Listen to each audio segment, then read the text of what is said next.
자, 그럼 여기부터 들어가자. 제일 먼저 내가 이제 땅을 샀는데,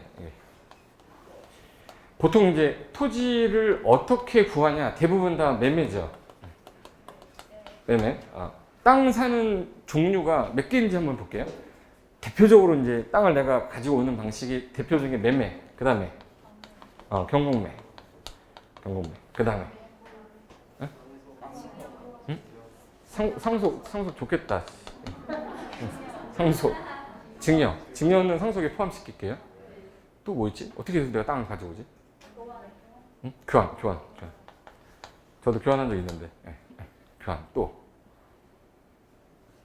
막상 할 게 없죠. 땅을 취득하는 방법이 별로 없어. 하나 보니까 상속은 일단 나랑 관련이 없다. 이거 지워야 돼. 그럼 내가 현재 주택을 갖고 있거나 상가를 갖고 있는데 땅으로 교환할 수는 있고, 아니면 경공매에 들어가서 위치 좋은 지역에 물건이 나왔는지 확인하고 내가 건축을 해봐도 될 거라고 생각되는 물건이 나왔어. 그럼 이제 경매 입찰해서 낙찰받기가 쉽지가 않아요. 경공매로 뭐 토지를 매입하려면 정말 이거 사람들이 되게 싫어하는 건데 내 눈에 봤을 때 이뻐야지 낙찰이 됩니다. 일반인들이 봤을 때 다 좋으면 낙찰 못해요. 이게 뭐 10억짜리가 나왔는데 너무 위치가 좋지 않으면 내가 12억 써도 누가 18억 꼭 써요. 또라이가 나와요. 그래서 나한테는 기회가 거의 없단 말이야. 그러니까 얘도 쉽지가 않은 거야. 교환도 쉽지 않아. 그러니까 어쩔 수 없이 다 매매로 가는 거예요. 그 토지는 매매로 할 건데 어디에 찾아가야 되죠? 그쪽에도 중개사 찾아가는 거야. 그래서 중개사를 많이 하고 있어야지 좋습니다. 공인중개사를 많이 알고 있는 게 좋은데 내가 관심 있는 지역의 중개사를 알고 있어야지 뜬금없이 제주도면 의미가 하나도 없어요. 그래서 내가 먼저 지역을 선정하셔야 되는 게 맞아요. 최근에 이제 저는 제 관심 있게 보는 게 2년 전까지는 평택이었는데 평택에 대체제가 없어요, 이제. 세종시는 또 아직 지리적으로 좀 멀고 저는 웬만하면 평택선 이하를 안 보려고 하거든요. 평택까지도 운전해서 한번 왔다 갔다 해보시면 저는 7년 왔다 갔다 했거든요, 평택을. 가기가 싫어요, 이제. 근데 평택 바로 옆에 좀 보면 안성이라는 데가 있어요. 이쪽으로 가면 서해안 쪽으로 가면 이제 당진도 있고 서산도 있고 한데 토지로 봤을 때 평택 다음에 당진은 아니에요. 아직까지. 그러면 이제 안성이잖아. 근데 안성이 아직 땅값이 좀 그래도 저렴합니다. 어디보다는 평택보다는. 근데 안성에는 호재가 하나 있어. 제2경부가 있어요. 그럼 제2경부가 어디로 가는데? 그럼 그거부터 찾아놔야지. 찾아놓고 그쪽 주변에 나중에 나는 여기를 이렇게 되면 이 땅을 나중에 개발을 할 거야. 제가 아까 땅을 잘 사야 되는 이유는 지금은 싼데 나중에 하려고 그러면 비싸요. 미리 선정하지 않으면 지금은 이 과정을 좀 배우면서 제 생각에는 짓지 마세요. 바로 짓지 마시고 주변에 하는 사람들 보시고 진짜 뭐 집이 원래 있어서 이런 분들 상속 받아서 있는 분들은 바로 짓겠지. 그런 분들 찾아다니면서 저렇게 하는 거구나, 문제가 뭐 있었어요, 이런 것들을 좀 배우는 거고, 저는 미리 위치를 정해놓고 땅을 매입을 해놨다가 시간적으로 내가 해도 될 때가 오면 그때 하는 게 수익률이 제일 높을 것 같아서. 그리고 땅은 다주택자에 안 들어가잖아요. 그러니까 취득하는 데 있어서 문제만 잘 풀면 되고, 대부분 농지일 거기 때문에 최근에 농지가 규제가 강화되고 있어요. 농지 아닌 거 사면 돼. 공장 농지도 괜찮아. 근데 땅의 매매 물건으로 제일 많이 나오는 게 농지예요. 그러다 보니까 어쩔 수 없이 농지를 많이 사게 되는 건데, 일단은 내가 지역 선정을 해서 대한민국 땅 중에 나는 내 지역이 이쪽이 내 나와바리야. 그럼 어쩔 수 없어요. 근데 이쪽이 내 나와바리다. 그럼 난 이쪽을 하는 게 맞아. 근데 수익률은 당연히 왼쪽이 더 높겠죠. 그래도 강원도에서 하는 것보다는 서울, 인천, 경기가 낫겠지. 근데 나는 그쪽 관심 없어. 그럼 이쪽 지역에서 사람이 많이 있는 지역을 보면 되지 뭐. 그래도 몰려 사는 곳은 있을 거 아니에요. 강원도 하면 떠오르는 시가 어느 시에? 강릉시, 속초시 뭐 이런 데 있을 거 아니에요. 그쪽 주변에는 땅값 비쌉니다. 인구가 많으니까. 근데 조금만 외곽 나가면 바로 땅값 훅 떨어지잖아요. 들어오질 않으니까. 근데 그런 지역들도 있을 건데 저는 일단 선정을 할 때 서울 중심부에서 빨리 갈 수 있는 곳이 제일 좋은. 제2경부가 좋은 장점은 정부가 세종시로 이제 다 모든 걸 옮기면 세종시로 갈 수밖에 없어요. 제일 중요한 거는 수도를 세종으로 바꾸면 제일 좋겠지만 기득권자들이 바꾸는 걸 싫어할 거고, 그러면 왔다리 갔다리 해야 되는 상황이 생기면 서울에서 세종까지 가장 빨리 가는 곳이 제일 좋겠지. 그럼 이제 경부도 있지만 제2경부 있거나 KTX 라인일 건데, 저는 아직까지 완공이 내년 2023년 말이거든요. 어디까지? 안성까지 완공이. 안성까지. 안성에서 이제 세종시 가는 건 또 1년 더 걸려요. 제가 뭐 말하는지 아시는 거죠? 서울 세종 간의 고속도로. 그 어디서부터 시작하는지 혹시 아세요? 구리부터 시작합니다. 구리까지 이제 연결을 해놨고, 구리에서 이제 시작하는데 세종시까지 가는데 1단계 완공이 내년 말에 안성 쪽이에요. 그 다음에 이제 안성에서 세종까지 연결하는 거가 한 1, 2년 더 걸릴 건데, 그럼 그 와중에 완공이 되면 안성 땅값은 이제 그때 가면 또 못 사. 지금은 그나마 살 수 있는데 내년 말 되기 전에 이제 올해 뭐 완공된다 어쩌고저쩌고 부동산 막 나올 거예요. 1월 달에 정부 발표하면서 나오면 분명히 이제 부동산 관련된 이제 투자자분들 이렇게 하세요 할 때 안성이 안 나오면 내가 손에 장을 쥐질게요. 근데 지금 말을 해놔야 근데 네 말이 맞다 할 거 아니야.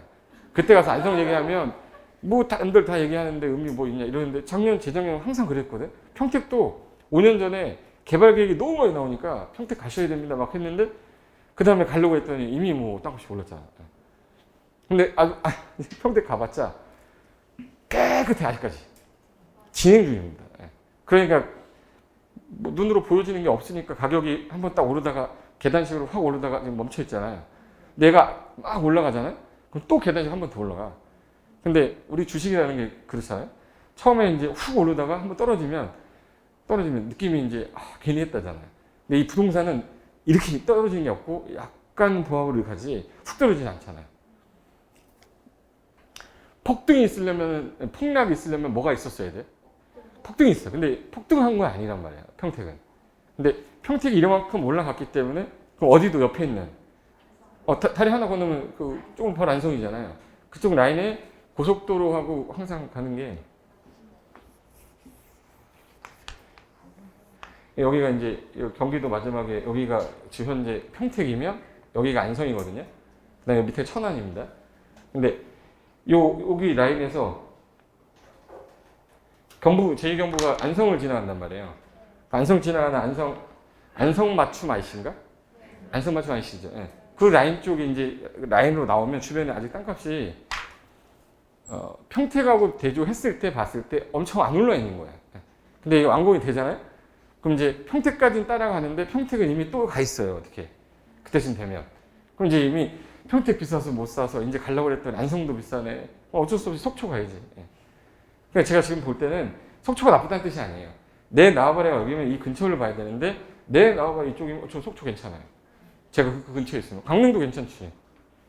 제가 강릉 가서 너무 좋은 땅을 하나 봤는데 바닷가가 보이는데 횟집을 하고 있었어요. 그래서 제가 이제 저희 홈주에서 이거 우리 저희 홈주라는 회사에서 하는 것 중에 하나가 그 베이커리 하나 하거든요. 베이커리 하는데 백화점에도 들어가 있어요. 근데 그걸 그대로 갖고 와서 여기다가 딱 해놓으면 좋겠더라고. 근데 평당 가격이 서울에서 볼 수 없는 가격이야. 너무나 싼 거야. 서울에서 5천, 6천짜리 평당 가격이 거기 갔더니 금액이 이렇게 높지 않아. 근데 매출은 오히려 거기가 더 잘 나와요. 지금. 그러니까 이제는 내가 아이템을 갖고 있으면 뭐 강원도를 가든 아니면 저 밑에 전라도를 가든 지역마다 잘 되는 아이템이 있을 거란 말이에요. 근데 중요한 건 그 행위를 하는 데 있어서 아까 뭘 제일 줄여야 된다고? 땅값을 줄여야 돼. 땅값을 줄이니까 오히려 임대료 나가는 건 너무 많이 나가 서울은. 수익은 매출은 많이 나오지만 대비했을 때 순수익이 별로 없어요. 알리는 걸로 끝나는데 여기 지방은 들어가는 게 비용이 적으니까 나오는 수익에 대해서 단기 순이익이 되게 높은 거예요. 그러니까 이제 무조건 지방이 나쁘다 이런 뜻은 아닌 거니까 오해하지 마세요.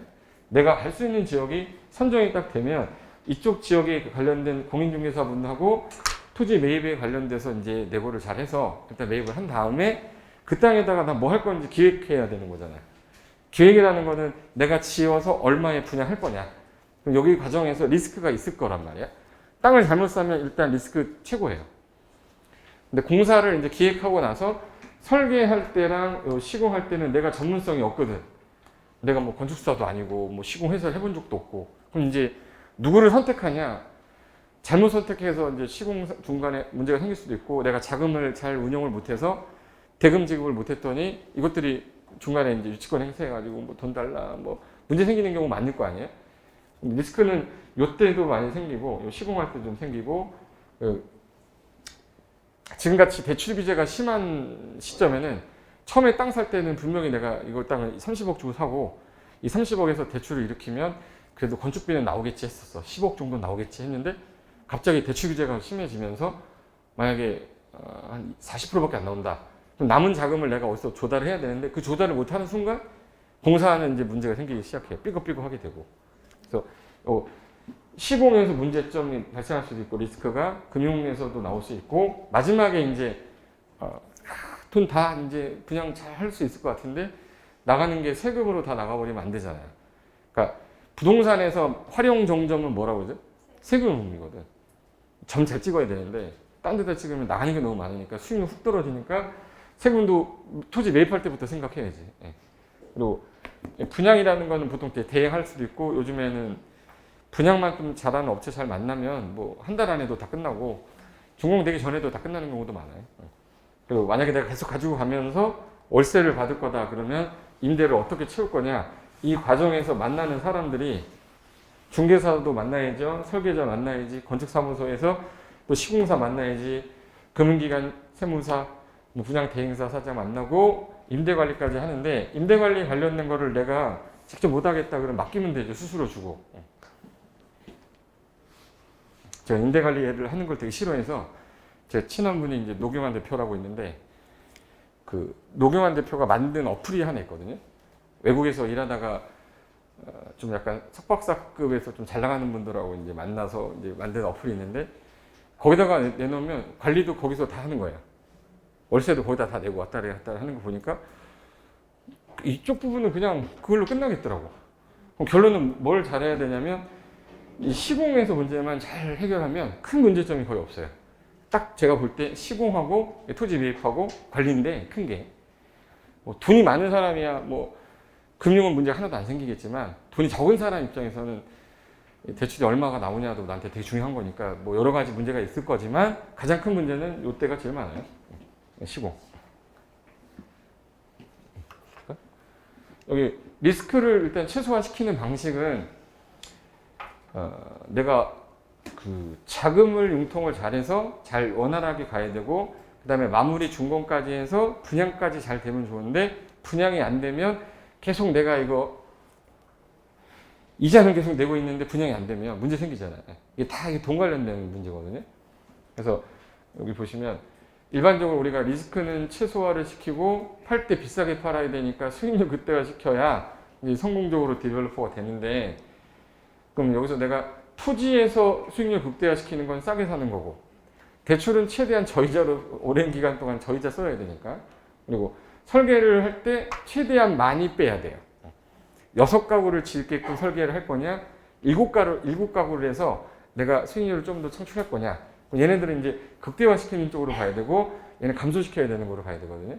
그 중에서 제일 많은 문제점 리스크가 공사, 시공사 즉 여기 시공사하고 분쟁이 제일 많이 생겨요. 그래서 중간에 공사하다가 시공자 바뀌는 경우 태반이거든요. 처음에는 막 그냥 가몰이설 막 하다가 중간에 이제 자재 문제가 생겨서 분쟁이 생기는 경우도 있고 도면대로 안 해서 이행 안 해서 문제 생기는 경우도 있고 자금 빨리빨리 안 준다고 해서 그냥 법적 분쟁으로 가는 경우도 생기고 이게 성공적으로 내가 만약에 사업을 한다 그러면 이 리스크 최소화 시킬 때 유치권 행사하는 바람에 중간에 이렇게 돼서 10년, 20년 동안 안 한데도 도심지에 되게 많아요. 그걸 이제 또 NPL 묶어 갖고 와가지고 하는 사람들도 있는데 전반적으로 내가 자금 융통을 어떻게 할 건지에 대한 걸 먼저 잘 해야 되는데 여기 자금 리스크 때문에 특수 분쟁이 생긴 게 거의 유치권 분쟁이 거의 대부분 건축 분쟁 중에 제일 많은 게 40% 정도가 유치권이에요. 그리고 시공사 분쟁이 얼마나 많았냐, 최근에 얼마나 늘었냐 잠깐 봤더니 6년 만에 67배가 늘었어요. 여기 소송 사건 수가 69건이었는데 지금 현재 10년 사이, 거의 10년 안 되는 사이에 4,600건이에요. 그러면 그만큼 뭐가 많아졌다는 얘기죠? 건축이 많아졌다는 얘기예요. 옛날에도 건축이 많긴 많았는데 최근에는 건축하는 행위도 많아졌고 많아지다 보니까 분쟁도 많아졌겠지. 그리고 이제 내가 여기서 수익률을 올려야 되는데 리스크는 줄였어. 그럼 수익률을 올리는 방법은 아까 말했듯이 이 세 가지 중에서 30억이 분양할 건데 땅을 16억에 매입했고 7억, 이제 3억이야. 그럼 총 지출액이 26억이죠. 26억을 총 지출해서 30억에 팔면 4억인데 공사상에서 이거 볼까? 이거 보시면 공사 면적이 160평일 때 평당 공사비가 440이었었거든요. 이거 만들 당시가 2년 전 자료예요. 2년 전 자료인데 이제 440이 500으로 바뀌었단 말이야. 평균이. 보통 580 정도에서 404인데 평균적으로 봤을 때는 500으로 이제 바뀌었으니까 벌써 2년 사이에 제가 강의하는 자료만 60만 원이 올랐습니다. 평당. 2년 전 만들 때 자료였는데. 그리고 금융비용도 요즘에 많이 올라가서 지금 1억 3천으로 잡았지만 더 올라갈 수도 있어요. 그럼 여기서 내가 기타 비용 들어가는 것 중에 설계, 세금, 뭐 분양 여러 가지 상황에 따라 이 3억은 더 늘어날 가능성이 높아졌어요. 그럼 최소한 10억이 아니라 들어가는 비용이 11억이 될 수 있으면 뭘 줄이는 방법밖에 없어요? 토지 매입이에요. 그래서 아까 매매로 할 때 땅을 여러 개를 보고 그래도 내가 제일 적정선을 찾을 때 100평이면 되는 게 아니라 80평이면 될 거를 굳이 돈을 많이 써서 100평짜리 사버리면 이미 20평어치를 날리고 시작하는 거잖아요. 그러니까 제가 질려는 게 80평이면 충분한데 땅에 나온 게 100평이야. 100평에다 짓든 80평에 짓든 건물 똑같다니까? 못 알아듣는 거 아니죠? 둘 다 용적률 1조 제한 때문에 짓다 보니까 어차피 100평에다 짓든 80평에다 짓든 건물의 규모는 비슷한데 20평을 더 산 거잖아요. 평당 2천만 원인데 4억을 벌써 더 썼는데 어디서 줄이냐고. 줄일 데가 없잖아. 그러니까 내가 적정한 땅을 찾을 때 평수를 보라는 게 그것밖에 없어요. 줄일 수 있는 거는. 난 추구도 이 건물 짓 건데 70평이래. 그럼 지면 안 돼. 사면 안 돼요. 수익률 훅 떨어지니까 그럼 가장 적정한 평수의 땅을 잘 사서 건축비를 줄일 수는 없으니 최대한 빠른 기간 안에 팔고 나와야 되는데 볼까? 여기 유일하게 여기 세 개 중에서 변동할 수 있는 변동 가격은 토지 비용밖에 없어요. 그래서 우리가 보통 3억 가지고 30억 빌딩 만들자 뭐 이러잖아. 그럼 내가 3억밖에 없는데 30억짜리 빌딩 질 수 있어요? 있죠. PF라는 게 있잖아. 대출 받는 거지. 근데 옛날에는 잘 해줬거든요. 근데 지금은 잘 안 해주니까 이거를 활용할 수가 없는 거야. 은행에서 30억짜리 건물 짓겠다 해서 설계 도면 빼가지고 가면 얘네가 70% 정도 대출해줬단 말이에요. 얼마가 대출이 나와요? 몇 억? 21억이 대출이 나왔어요. 나 지금 얼마 있어요? 3억 있단 말이야. 그럼 24억이죠. 24억인데 몇 억이 모질라네? 6억 모질라죠.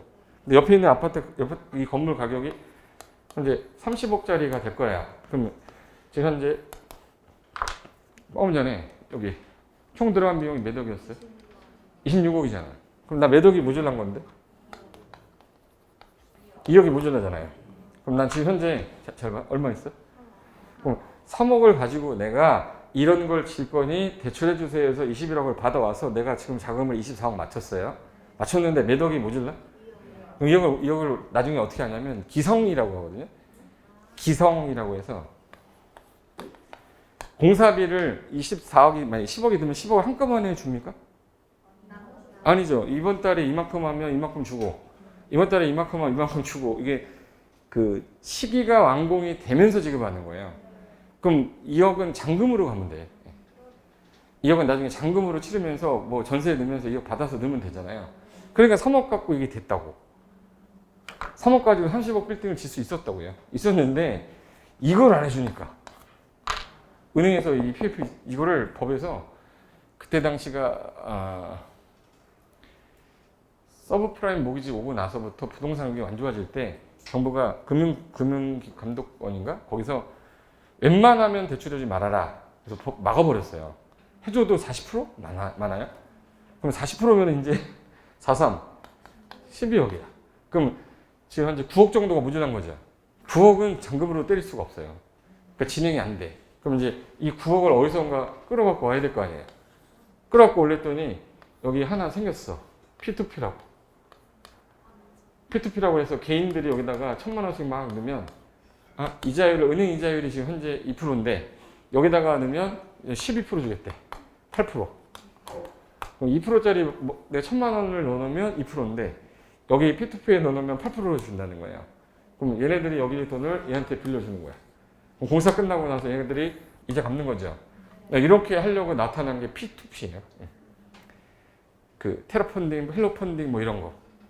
근데 최근에 여기도 이제 문제가 좀 생겨가지고 1등들도 지금 힘들어갖고 있는데 그 전에는 또 얘네가 이 돈을 받아서 100억이 모였어.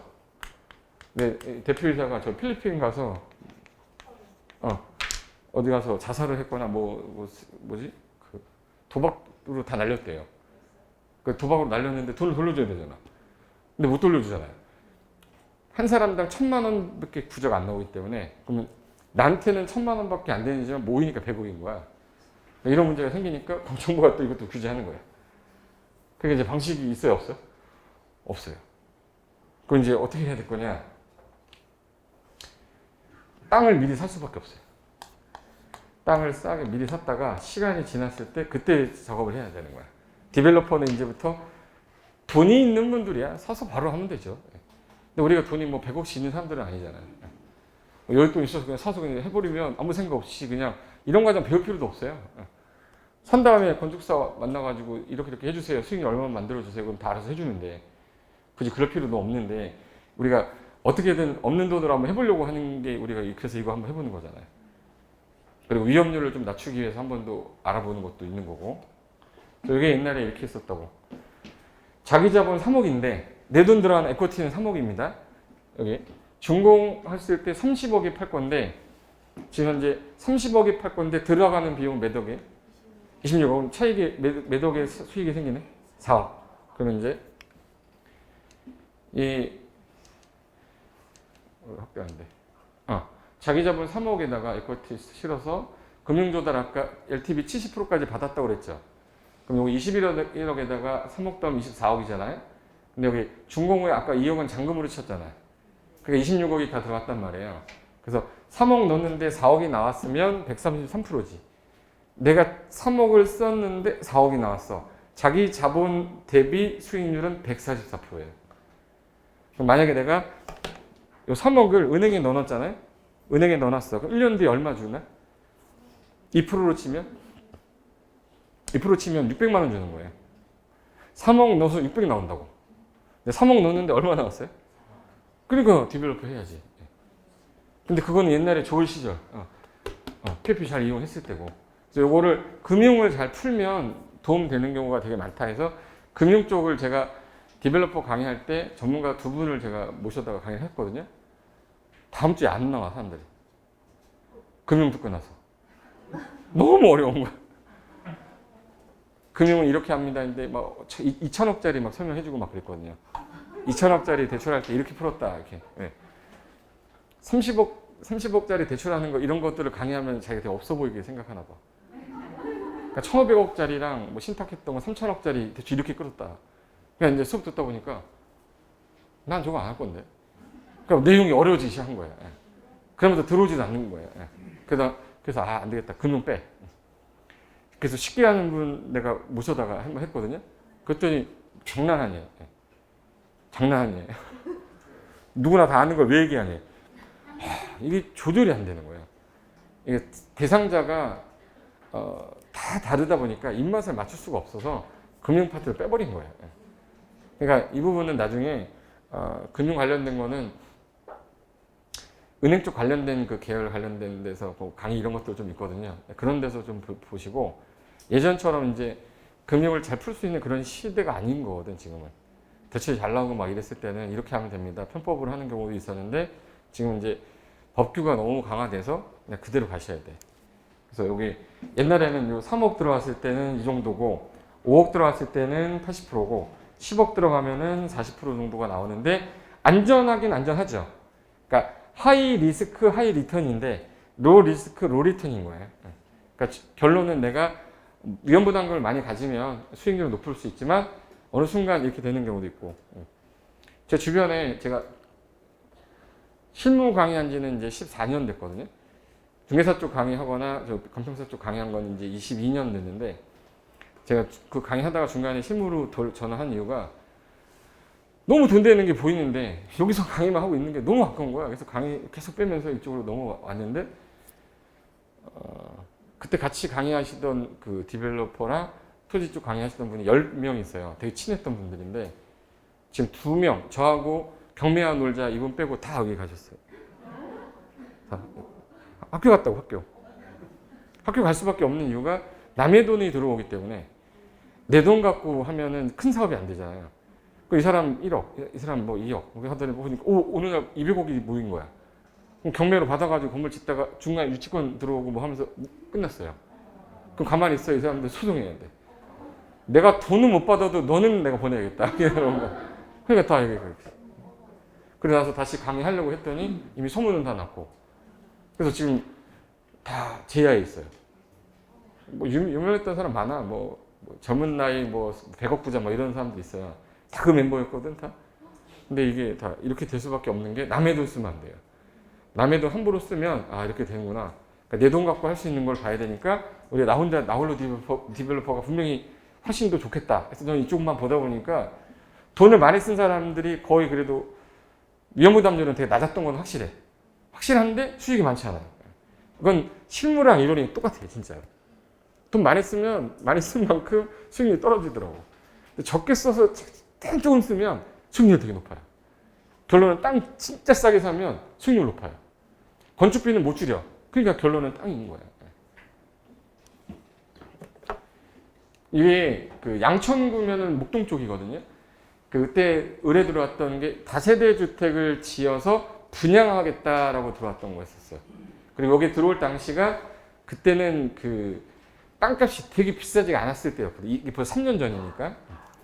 여기 일단 제일 먼저 이 위치가 개발 사업을 했을 때 분양성이 있을 거냐. 그리고 토지를 기준 잡을 때 아까 전에 말씀드렸던 것처럼 북쪽에 도로 있으면 좋댔죠. 도로 너비는 몇 미터면 좋고? 몇 미터? 어떻게 이걸 다 외웠어? 몇 미터 이상 접한 게 좋고요? 15미터. 이게 강사의 힘이에요.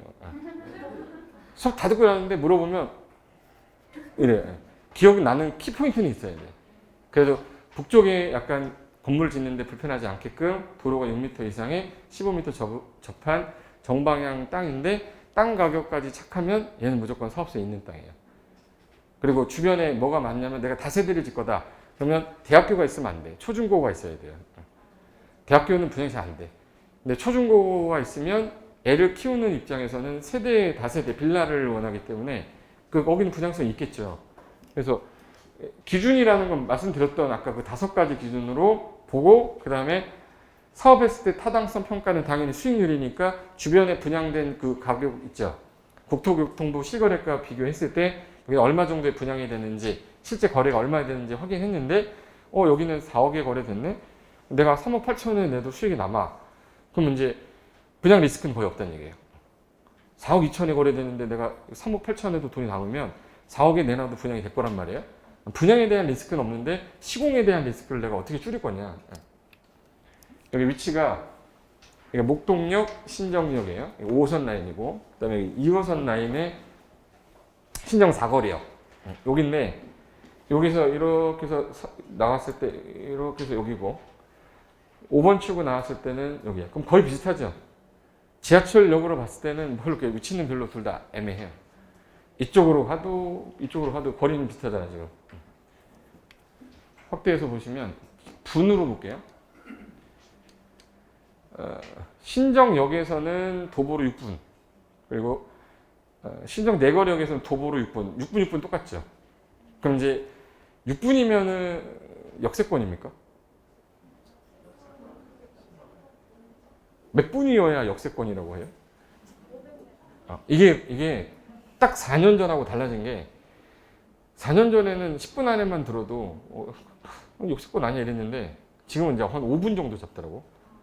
그럼 이제 우리는 어떻게 얘기해야 되냐면 빠른 걸음으로 3분 이렇게 해야 돼요. 6분 하지 말고 빠른 걸음으로 3분이다. 역시 역세권입니다. 근데 서울시가 역세권 아닌 데가 어디 있어? 일로 가도 지하철, 절로 가도 지하철인데.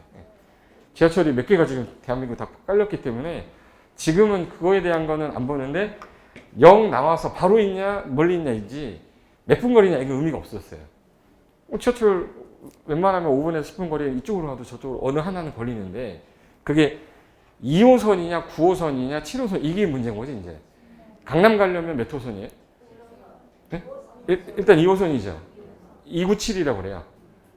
핵심 노선은 297이야. 2호선, 9호선, 7호선. 그게 이제 그쪽 라인에 있는 애들, 그 라인 쪽에 다 강남 진입하는 거니까. 근데 여기 2호선 신정 내거리역이 여기 이거에서 이쪽에서 지금 현재 5분인데 배후 지역을 딱 보려고 했더니 아파트 있고요. 딱 보니까 땅 모양새 봐서는 이거는 다 빌라촌이죠. 땅 모양 봤을 때 이건 뒤쪽은 아파트 좀 있고 거의 다 빌라촌 크기잖아. 그럼 이제 다세대가나 아니면 다가구 같은 주택이 좀 많은 지역이거나 노후주택이 좀 있는 지역일 거다. 대충 봤을 때. 그리고 옛날에는 토지용객 확인서를 뜯을 때 토지이용규제 정보 서비스 여기 들어갔었거든요. 근데 지금은 여기 이음으로 바뀌었댔죠. 토지 이음 사이트 들어가서 일단 기본적인 거는 봐야지. 면적이 얼마고 우리 아까 제가 땅 사기 전에 면적부터 보랬잖아. 면적이고 내가 지을 수 있는 게 지을 수 있는지 규모가 어느 정도 나올지 지적도도 좀 보고. 그래서 일단 제 카페 들어가면 사이트 다 연결해 놨댔어요. 여기 토지 이음 들어가서 집어넣고 보니까 207.3제곱미터예요. 자, 몇 평? 62평 정도 되겠네. 7제곱미터도 2평 정도 되니까. 60평이잖아. 그럼 62평 정도 되는 거예요. 내가 원하는 평수는 80평인데 60평대야. 그럼 이게 분양성이 있을 거냐? 그리고 이 몇 종 일반주거 안 봐도 비디오입니다. 2종 일반주거예요. 그리고 도로에 접합이라는 건 붙어 있죠. 근데 얘가 몇 평이죠? 60평이야. 60평이면 일단 북도로가 아니면 수익률 안 나와요. 근데 얘가 북도로더라고. 북도로잖아. 지금 내가 본 거 딱 세 군데예요. 면적, 용도 지역, 북도로냐. 근데 북도로잖아 이거. 어디가 북이라고 써 있는데요. 항상 위가 북이에요. 항상 이 상태로 되어 있기 때문에 동, 서, 남, 북인데 이쪽에 북쪽에 도로 물고 있고 왼쪽에도 도로 물고 있어요. 이렇게 코너입니다. 이쪽도 도로 있고요. 그러면 이 상태의 땅인데 북도로인데 게다가 옆으로 길어요? 세로로 길어요? 얘는 연면적이 좀 많이 나올 거야. 근데 제가 옆으로 가는 것보다는 북쪽에서 이렇게 세로로 가는 게 뛸 때 1.5m 뛰면서 뒤로 갈 때 연면적이 더 나온 데 있잖아요. 그러니까 60평인데도 불구하고 북도로에다가 세로로 길다 보니까 설계 잘 빼면 방이 여러 개 나오는 거예요. 좋은 거죠. 그래서 토지 이음 사이트로 일단 가고 그 다음에 주소 집어넣고요. 토지 용계 확인서에서 최소한 이거는 나쁜 것 같지는 않은데 제일 마음에 안 드는 건 면적이었어요. 그리고 용도 지역은 2종 일반 주거고 그리고 건축 가능 여부 당연히 건축 가능합니까? 불가능합니까? 가능하죠. 여기 도로 붙어 있는데 왜 가능 불가능하겠어? 근데 어떤 분들이 그럼 이거 몇 미터 도로인지 어떻게 알아? 이렇게 물어봐요. 이게 몇 미터 도로여야 되는데 원래? 일단 4m 이상이면 되죠. 근데 여기도 도로고 여기도 도로죠. 근데 말 안 해도 얘가 4m 도로 정도 되거든요. 얘는 6m는 넘겠네. 폭이 요게 4m인데 요거는 6m 넘겠죠. 그럼 주차장도 잘 빠질 것 같아요. 도로에 접한 게 지금 많잖아요. 그럼 건축할 때 있어서 주차장 구획하는 거는 어렵지 않겠다. 그러니까 너무 많은 거 원하지 않아요. 저 땅에서 장점을만 찾아낸 겁니다. 주차장을 좀 잘 뺄 수 있을 것 같고 북쪽 방향에서 일조를 덜 받을 것 같고 면적은 60평이어도 세대수는 좀 나올 수 있겠다 이렇게 한 거예요. 그리고 가능한 경우에 얼마나 큰 규모가 될 거냐 잘 봐요. 얘 용적률이 200%죠. 서울시니까 200%인데 계속 60평이니까 대략 60평이면 6, 20이 120평이잖아요. 아까 100평 땅도 80평이 안 나와. 일조 제한 때문에 아까 많이 찾아 먹어야 160평 정도 나오는 160평 정도 나오는데 얘는 지금 현재 60평인데도 60평이 60, 120평인데 설계를 조금만 잘 빼면 100평 언저리까지 나올 것 같아요. 그리고 주변 건축물과의 연관성이라는 거는 주변에 얘도 노후 건축물이 있으니까 새로 짓는 거잖아요. 그럼 주변에 새 건물들이 많은지 한번 봐야 돼. 왜? 새 건물이 많다는 얘기는 지어서 분양이 됐는지 확인해 봐야죠. 아, 이게 분양이 되는 곳이구나 이걸 판단해야 될 거 아니에요.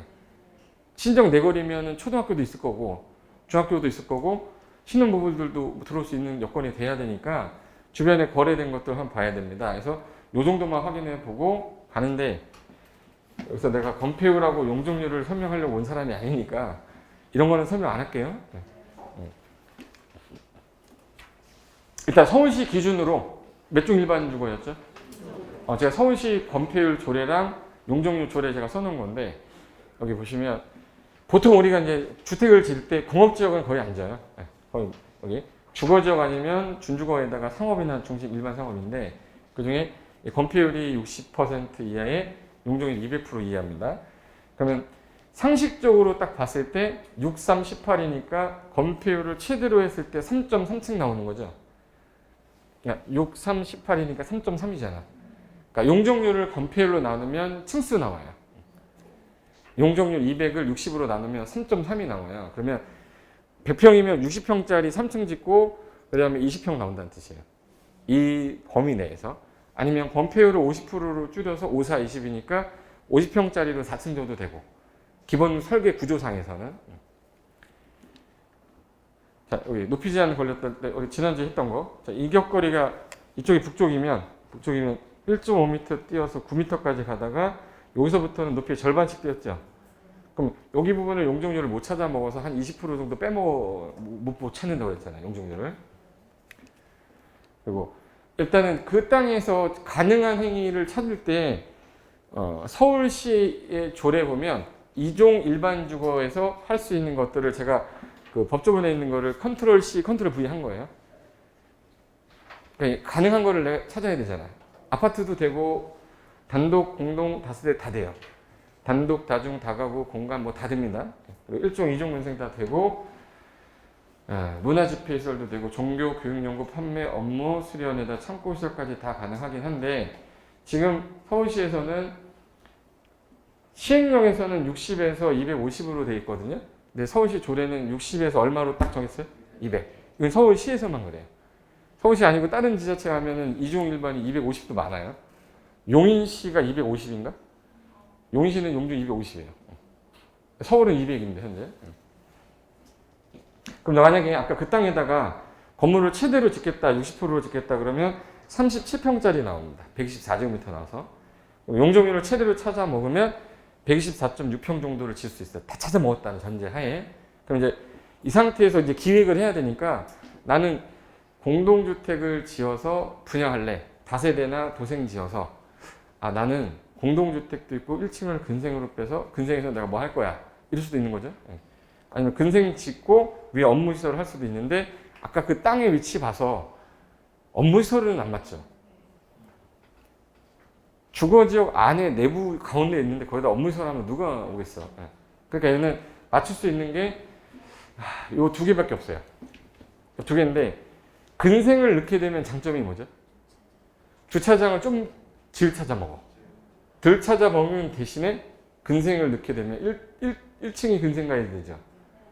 그럼 이제 1층에 근생이 많이 들어가 버리면 주차장이 줄어들면서 위에 있는 가구 수가 줄 수도 있어요. 그리고 다세대나 도시형 생활주택을 지을 때 다세대는 세대당 주택을 지어야 되잖아요. 주차를. 땅이 큰 편이에요? 작은 편이에요? 60평이면 작은 편이잖아요. 80평보다 작잖아. 그럼 여기 주차장이 분명히 문제될 거다. 결론은 주차 대수가 제일 적게 나가는 건 도생밖에 없어요. 도생 중에 도시형 생활주택이 종류가 3개 있는 건 아시죠? 단지형 연립, 단지형 다세대, 원룸형. 그 중에 원룸형으로 할 수밖에 없어요. 원룸형 주택이면 원룸만 들어가니까 방 한 개가 있는 게 아니라 면적이 30제곱미터 이상이면 투룸도 되거든요. 30 이상으로 가게 되면 우리 도시형 생활주택 중에 원룸형 주택은 주차 대수 기준을 되게 엄격하게 좀 많이 줄여줬었어요. 그래서 요놈 지었는데 아까 그 땅에다가 면적은 207제곱미터니까 제가 대략 62평 된다고 그랬죠. 62평 대지에 요 땅에다가 건축을 했을 때 최대 질 수 있는 게 37평. 용적률을 최대한 찾아 먹으면 이 건축의 연면적은 155평까지 갈 수가 있어요. 그 확장한 거예요.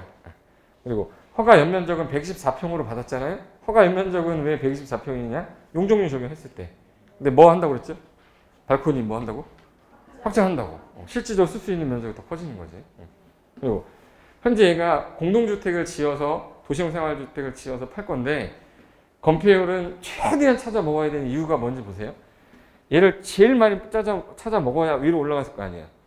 근데 용적률은 분명히 여기서 잘린댔죠. 그럼 200%를 못 찾아 먹으니까 얘 많이 빼야 198인데 왜 198까지 갔냐? 북도로 물고 있어서.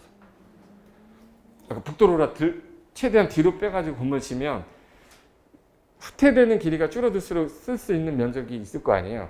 그러니까 얘는 200까지 못 찾아도 198까지 나온 거야. 가설계를 했을 때. 지상 5층이고 방 12개. 그럼 자기 자본 비율이 지금 현재 14% 정도 집어넣어서 60% 대출 받은 거거든요. 보세요. 주변에 요거 아까 사이트가 여기였잖아요. 여기였는데 주변에 최근에 거래된 놈이 요거 미래하임이라고 있었어. 빌라.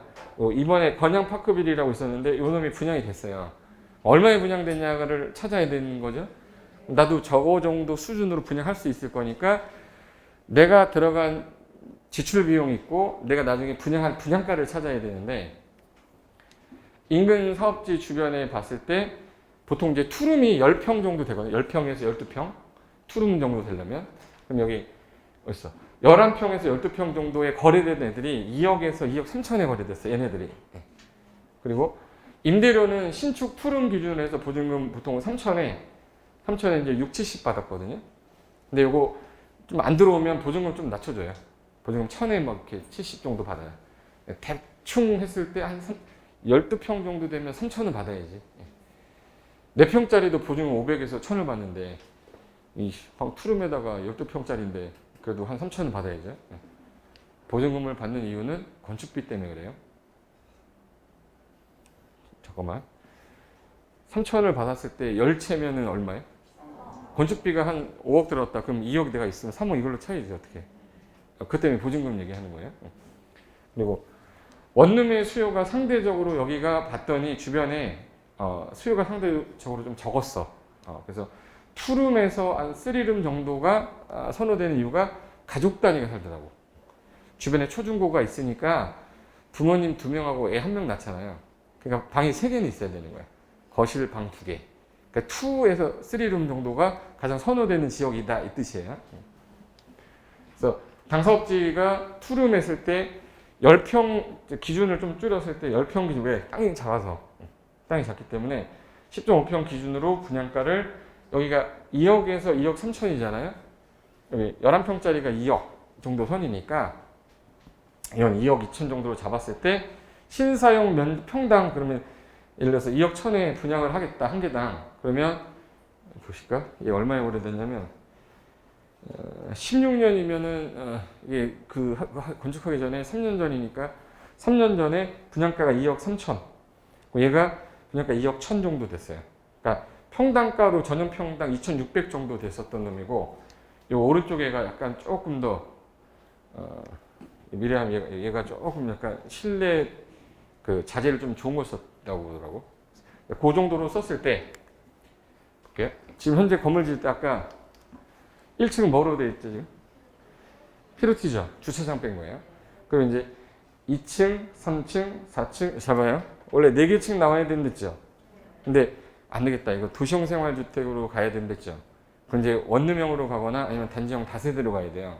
그러니까 이거는 한 층을 더 짓기 위해서 야 이거 도생으로 갈까 심의 거쳐서 그래서 도생으로 가려고 5개층 잡은 거예요. 이거 5개층. 그래서 지금 현재 2층하고 4층은 A타입하고 B타입 할 때 면적을 나눌 때 10.56평이면은 요거 6세대 정도가 나오고 요 5층하고 5층 C하고 D가 면적이 좀 약간 달라서 이거는 19평짜리 하나, 20평짜리 하나. 그래서 현재 요걸로 해서 계산을 했을 때 총 들어오는 분양했을 때 수입이 27억 정도 버는 거예요. 현재 분양을 했을 때 27억 정도. 근데 땅값이 2,100만 원이었거든요. 2,100만 원에다가 면적 곱하면 토지비하고 취득세 포함해서 건축비 그때 약 400 정도 잡았는데 직관적 공사비 다 포함해서 그리고 이제 판매비 같은 경우 뭐 분양해야 되니까 광고비, 분양 수수료 리베이트 줘야 되고, 그다음 부대 비용, 그리고 이자, 그래서 총 23억 정도 들어가는 거예요. 잘 들어야 돼요. 얘 얼마 분야? 27억. 얘는 23억. 그럼 매덕 차익이는? 4억 한 천 정도 되겠네. 4억 천 정도가 영업이익 총수입이 되는 거예요. 그럼 이게 6개월, 6.5개월 걸렸거든요. 그럼 이자를 12개월 단위로 돼 있잖아. 그럼 12개월 다 쓰는 거예요. 빨리 끝내면은 이자가 절반으로 주는 거야. 결국 연이자잖아. 연이자인데 1년 동안 쓴 게 아니라 6개월 정도 쓰고 갚는 거니까 이자율은 좀 떨어지겠지. 그래서 현재 토지 비용 13억에 건축비 7억 더하고 금융 기타 비용 다 더했더니 총 20 몇 억이에요? 3억. 근데 아까 몇 억에 분양한다고 이거? 27억. 그럼 27억에 분양할 거니까 몇 억 차익이다. 그럼 주택 개발로 인한 부가가치는 4억인데 내가 들어가는 비용이 얼마 들어갔냐 이게 중요한 거잖아요. 그래서 토지를 만약에 샀으면 요 13억이 들어간 거죠. 근데 내가 만약에 상속받은 사람이면 이미 쟤는 없어. 그러니까 상속받은 사람은 수익률이 좋을 수밖에 없어요. 혹시 지금 땅 갖고 계신 분이 있을 거 아니에요? 왜 눈을 이렇게 돌리지? 자기 얘기하는 게 아니라 누군가는 이제 이미 땅을 갖고 계신 분이 있을 거 아니에요? 그분들은 수익률이 좋을 수밖에 없어요. 그냥 땅이 없는 상태로 시작하는 거니까. 우리는 땅을 매입을 해가지고 지어야 되는 사람인데 이미 이분은 땅을 갖고 계신 분이면 수익 안 나올 수가 없다고. 그러니까 아버님, 어머님 돌아가시기 전에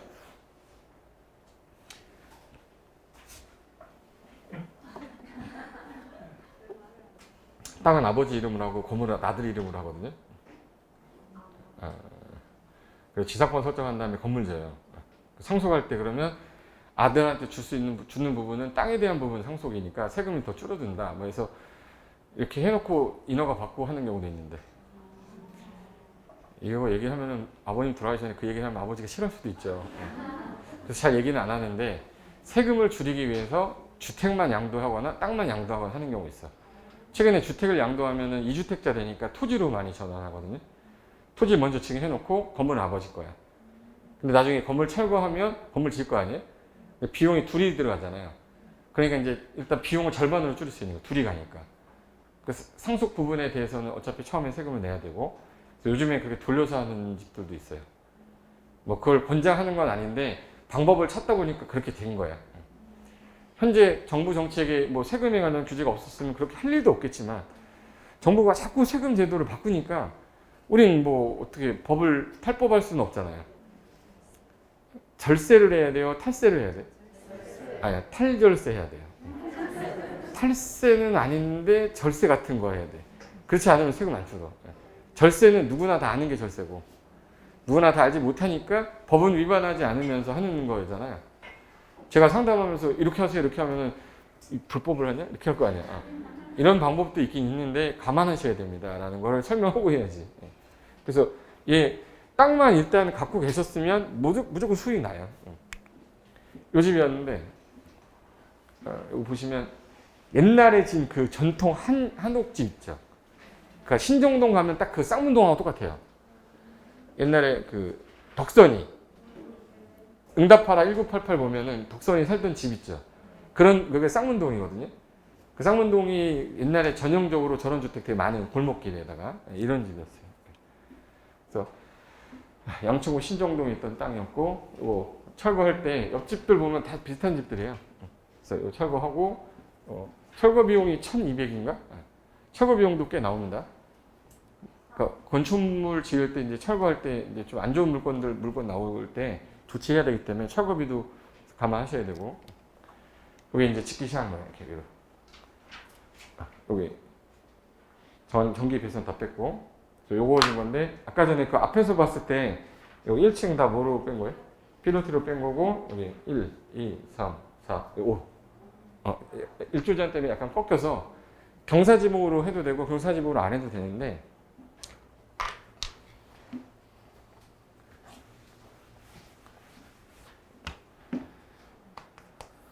여기가 북쪽이잖아요. 도로에 1.5m 뛴다면 1층, 2층, 3층, 4층까지는 조금 들어갔다가 5층에서 이렇게 줬어야 되거든. 근데 이렇게 진 거예요. 저 위에가. 창문 이렇게 빼놨죠. 그래서 창문 열 때 이렇게 열어요. 이렇게 열어요. 저 상태가. 그리고 그때 당시에 테라펀딩 자금으로 했고, 이게 P2P예요. 제가 테라펀딩 강의할 때 그때 했던 거라서. 지금 안에 내부는 이렇게 생겼습니다. 좋은 자재는 아니어도 왔을 때 좀 나쁘진 않네, 이 정도 수준으로 떴어요. 그럼 여기 보시면 이거 뭐죠, 이거? 이거 뭐야? 확장을 해가지고 발코니를 확장해가지고 발코니가 없어요. 그래서 거기다 창문을 밑에다 이렇게 달아놓은 거예요. 그래서 요거는 요 집이 들어가는 걸 딱 보고 옆에 있는 집 사람은 무슨 생각을 했을까? 거의 면적이 똑같은 애, 비슷한 애들이 있을 거 아니에요. 지난번에 제 보면서 나도 저렇게 할 수 있겠다를 생각했을 거 아니에요. 그러니까 이 동네는 분부로서 다 하고 있어요, 이거. 그럼 이제 이 사람이 지금 먼저 했기 때문에 분양가를 제대로 받을 수 있었던 거예요. 세 번째, 네 번째 공급량이 늘어나면 당연히 이제 분양가는 낮춰야 돼. 왜? 난 분양하고 나와야 되는데 사람들이 안 사니까 분양가를 낮출 수밖에 없어요. 그러니까 먼저 와서 선점하셔야 되는 거예요. 여기 요거 관련된 거는 잠깐 쉬었다가 사례 하나 보면서 다시, 이 근처에 있는 사례거든 하나 더 있거든요. 이 근처 지역인데 잠깐만 쉬었다가 하나만 더 보겠습니다.